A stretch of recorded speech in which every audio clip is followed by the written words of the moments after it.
Na consciência, o que se busca com o silêncio é soterrar o tema de inibição. Se eu não falo sobre isso, isso nunca existiu, isso não vai ser mais percebido e tal. Só que, quando eu me calo diante dessa situação, eu vou reforçar uma inferioridade sobre aquele tema, não é assim? Geralmente sobre aquilo que a gente, de alguma forma, tem uma segurança maior para poder lidar.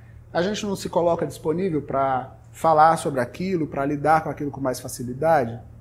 No silêncio, a gente vai matar isso e aí se cristaliza a ideia de inferioridade. O silêncio também, ele é útil socialmente. As pessoas, elas constroem uma espécie de pacto de silêncio diante daquilo que é vergonhoso. Ninguém comenta, ninguém fala nada, e aí se ninguém fala é porque não existe, sendo que todo mundo sabe que existe. E que dentro de cada um, quando o não dito acontece, o que é que vai acontecendo? As fantasias, elas vão fazendo a coisa crescer.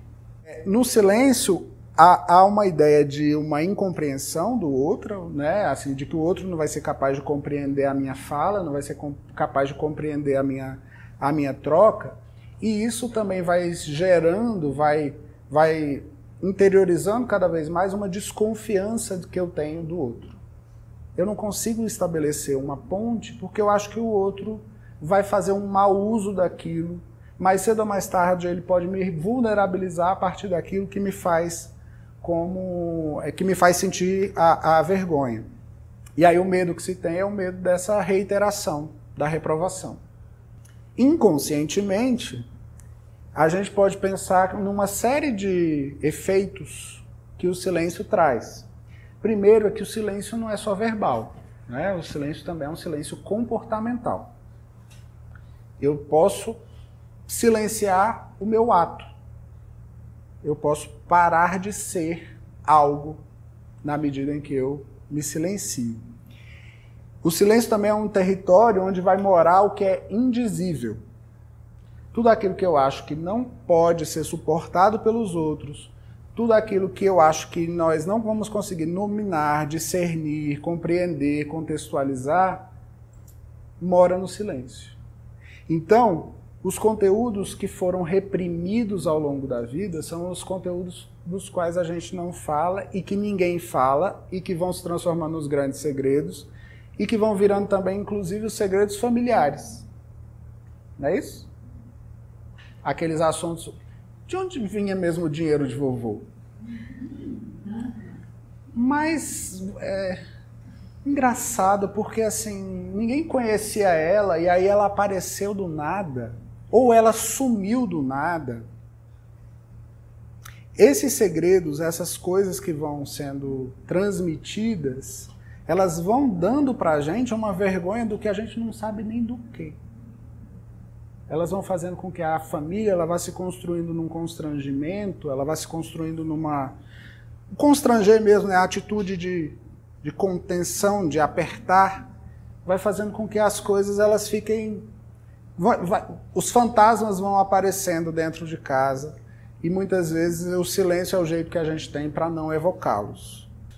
Porém, o silêncio que é feito para tudo isso, ele também é uma faca de dois gumes, porque o silêncio é perturbador. Diante de alguém que se cala sobre determinado fato, vão surgir as especulações. O será que ele é? Né?